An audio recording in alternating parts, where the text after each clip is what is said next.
Hello, अस्सलाम वालेकुम। Hello.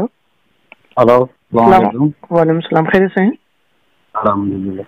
जी, ये अभी क्या मसला हुआ आपके बच्चे का?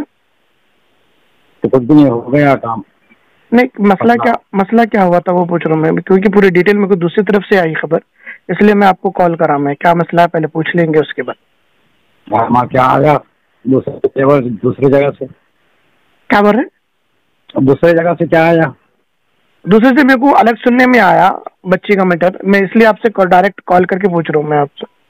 नहीं, बच्ची को भेज रहे नहीं कर रहे नहीं, हम बच्ची को घर में बिठा ले सर। नहीं, ये मसला कब का है? आज का है, कल का है, परसों का, कब का है? ये हो गया 15-20 दिन हो रहा। ये मसला हो के 15-20 दिन हो गया, यानी आपको अंकल, ये आपको कंफर्म मालूम है कि आपकी बच्ची किसी दूसरे के रिलेशनशिप में थी? आपको कंफर्म मालूम है ये कि किसी गैर के साथ वो बच्ची साथ में घूम रही थी, फिर रही थी? तो अब उसको बिठा दिए घर में। तो अंकल, मैं आपसे ये अरीजा पेश कर रहा हूँ कि आप नजर क्यों नहीं रखे आप अपने बच्ची के ऊपर? ये कदम उठाने तक ये ढील क्यों देते रहे आप?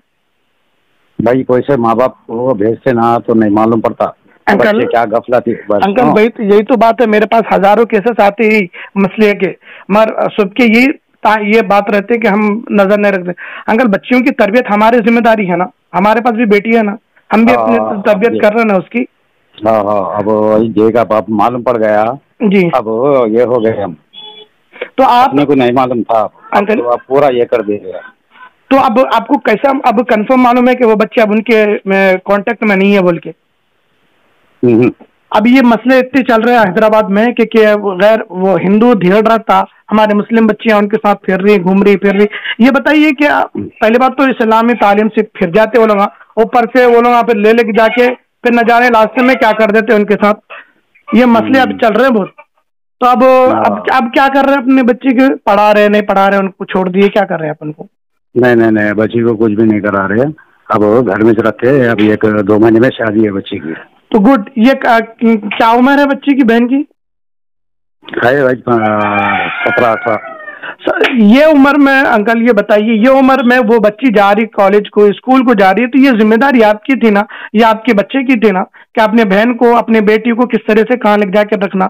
अब ये मसले हो जाते, अब ये ढेड़ों के साथ चले जाते, अपना पहली बात तो ईमान भी जाता, अपनी इज्जत भी जाती, फिर लास्ट में जाके वो साले जान भी ले लेते। हाँ, आपके बार तो ये हो गया ना भाई, अपने को मालूम हो गया। अब ये कर दिए, बच्ची को कंट्रोल में कर लिए। अब तो बच्ची को ये हमारे ग्रुप के बच्चे हैं। अब ऐसे जो भी मामले हैदराबाद में हो रहे, वो लोग अपनी मुसलमान बहन समझ के जाके रोकते उनको समझाते, मगर उल्टा उन्हीं के ऊपर जाके केस कर देते आप लोग। बताइए, अब हमारे से कोई रिश्तेदारी है आपकी नहीं है? एक मुसलमान होने के नाते हम अपनी उन बेटियों को, उन बहन को चाहते हैं कि हम किसी ढेरों के साथ न चले जाए, उनकी ईमान इज्जत सब चली जाता, बल्कि हम उनको सेव करते। अब कर दिए ना भैया, अब कर दिए ना। अब बच्ची को अब हमारे कंट्रोल कर लेके, अब बच्ची को सब कुछ छोड़ा दिए। अब हो गया, छोड़ दो। नहीं, मैं हम अब माँ बाप को अपना फर्ज निभा ले रहे। अब वो बच्ची की शादी है, ये सब बातें हमारे को नहीं होना है।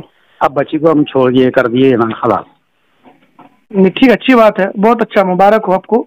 अल्लाह ईमान और इज्जत की हिफाजत फरमाए। ठीक है, अस्सलाम वालेकुम। अच्छा, शुक्रिया। अस्सलाम वालेकुम वरहमतुल्लाहि वबरकातुहू। मोहतरम सामाईन व नाज़रीन, आपने ये ऑडियो सुना। ये ऑडियो में उसका एक बच्ची का बाप कह रहा है कि मेरे बच्ची का मामला किसी भगवा लेफ्ट ट्राइब से हुआ था, उसको हमारे ग्रुप के बच्चे, हम हिफाजत नस्ल के बच्चे जो ग्रुप है हमारा, उसके बच्चे उनको छुड़ाने लगाए थे, और वो बच्ची मामला 15-20 दिन पहले हो चुका था। अब कल परसों उन बच्चों के ऊपर FIR दर्ज किए हैं स्टेशन में जाकर। जब इनके बाप को कॉल लगाया गया, पूछा गया कि मसला क्या है, तो ये उसका बाप कह रहा है, बेगैरत और बेशरम बाप कह रहा है कि हमने अपनी बच्ची को ये मसला होने के बाद घर बिठा लिया है, 2 महीने के बाद उसकी शादी है। मगर जब ये ऑडियो कॉल रिकॉर्डिंग मैंने अपने दोस्तों से शेयर की, मैं अपने ग्रुप में डाला, तो मुझे जवाब मिला कि ऐसी कोई बात नहीं है। दूसरे दिन ही से, जब ये मामला हुआ था, दूसरे दिन ही से वो बाप अपनी बेटी को फिर दोबारा जॉब पे ले जाके छोड़ के आया है, और वो बच्ची उसी हिंदू और भगवा लेफ्ट ट्राइब भगवाधारी आतंकवादी से, RSS के नाजायज़ औलाद से मिल रही है, और उसी के बिस्तरों को गर्म कर रही है वो खबीसा। हाँ, अब मगर उसको तो शर्म होनी चाहिए, उस बाप को तो शर्म होनी चाहिए यार। हमारा सीना फटा जा रहा है, हमारा कलीजा फटा जा रहा है कि कोई मुसलमान बच्ची हिंदुत्व आइडियोलॉजी के सुवरों के साथ कैसे फंस रही है। हमारा कलीजा फट रहा है, हमारे मुसलमान बहनें जा रही है, मगर ये बाप होकर किस तरीके का बाप है ये, बेशरम बेगैरत कितना बड़ा बाप है। हम इनकी मदद करना चाह रहे हैं, ये उल्टा देखिए किस तरीके से बात कर रहा है। हाँ, ये बात कर रहा है कि हम घर में बिठा दिए हैं और हम इसको कहीं जाने नहीं दे रहे हैं, अब इसके 2 महीने के बाद शादी है। तो ये फिर उसकी बेटी दूसरे दिन ही से जॉब को जा रही है, कितना बड़ा बेगैरत है। मैं तमाम मुसलमानों से अपील करना चाहूँगा कि अपनी अपनी बहनों पर, अपनी अपनी बेटियों पर कड़ी नज़र रखें। अगर आपको पढ़ाना अपनी बेटियों को तो कोई एजुकेशन में बिल्कुल मत पढ़ाइए। अपनी बेटियों को प्रॉपर जहाँ पे लड़कियों का गर्ल्स हॉस्टल है, गर्ल्स स्कूल है, वहीं पे पढ़ाइए जहाँ पे कोई मर्द का, कोई बच्चों का खलत मलत ना हो। अगर ऐसा पढ़ाना ही है, वरना इससे अच्छा बेहतर है कि अपनी बेटियों को जाहिल बना के रखो, ठीक है।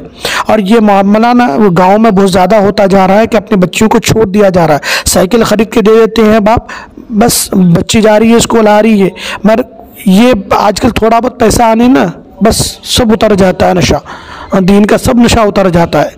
ये मैं समझा रहा हूँ, मैं अभी समझिए आप लोग जो गांव में हो रहे हैं ना, आप भाई हो, आप बाप हो, आपकी जिम्मेदारी अपनी बेटी को स्कूल लेकर जाकर छोड़े और 15 मिनट पहले छुट्टी होने से पहले जाकर खड़े रहिए और अपनी बेटी को सीधा घर लाइए। और एक्स्ट्रा क्लासेस करवानी है, कंप्यूटर क्लास, ये क्लास वो क्लास, तो आप खुद जाइए, खुद लेकर आइए, वरना आपकी बेटी ईमान से भी जाएगी, इज्जत से भी जाएगी और जान से भी जाएगी। फिर उस वक्त रोते धोते रहना और फांसी के पंदे पर चढ़ जाना। अस्सलाम वालेकुम व रहमतुल्लाह।